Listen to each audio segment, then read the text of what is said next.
nítorí kí ìwà ìfọmọṣòwò ẹrú lè dópin ìjọba Kwara bẹ̀rẹ̀ Ìlanilọyẹ fáwọn aráàlú. Yorùbá bọ̀ wọ́n ní ohun tá a kò bá fẹ́ kó bàjẹ́ ojú là á mọ́tò.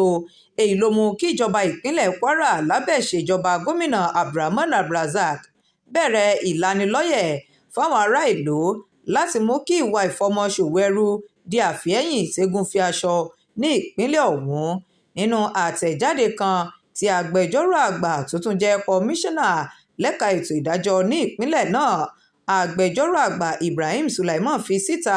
gbà tọwọ́ akọ̀wé ìròyìn fún iléeṣẹ́ tó ń rí sí ẹ̀ka ètò ìdájọ́ ní ìpínlẹ̀ Kwara,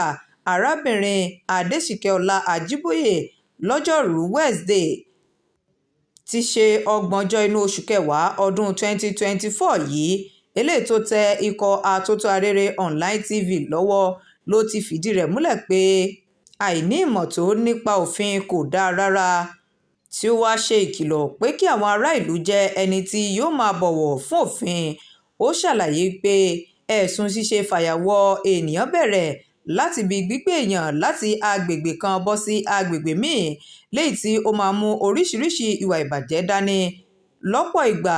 tí wọ́n fi máa ń fi ẹlòmíì ṣòwò nàbì tàbí òwò ẹrú àti àwọn nǹkan ìbàjẹ́ míì. Agbẹjọ́rò àgbà wá rọ gbogbo àwọn ará ìlú láti wà ní ojúlá lákànfìsọrí pẹ̀lú àfikún pé tí wọ́n bá ti kẹ́fín ohun tó jọ mọ́ ṣíṣe fàyàwọ́ ènìyàn kí wọ́n máa kàn sí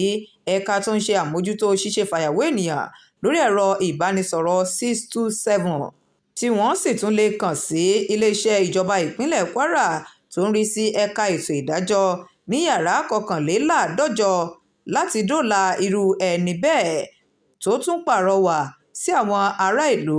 láti jẹ́ ẹni tí yóò máa tẹ̀lé àlàkalẹ̀ òfin. Bákan náà ló tún gbóṣùbà káre fún ìgbìyànjú ìjọba láti fòpin sí ṣíṣe fàyàwọ́ ènìyàn ní ìpínlẹ̀ Kwara àti orílẹ̀-èdè Nàìjíríà lápapọ̀. Abíọ́lá Àjàní ló ń jábọ̀ ròyìn fún iléeṣẹ́ atótó.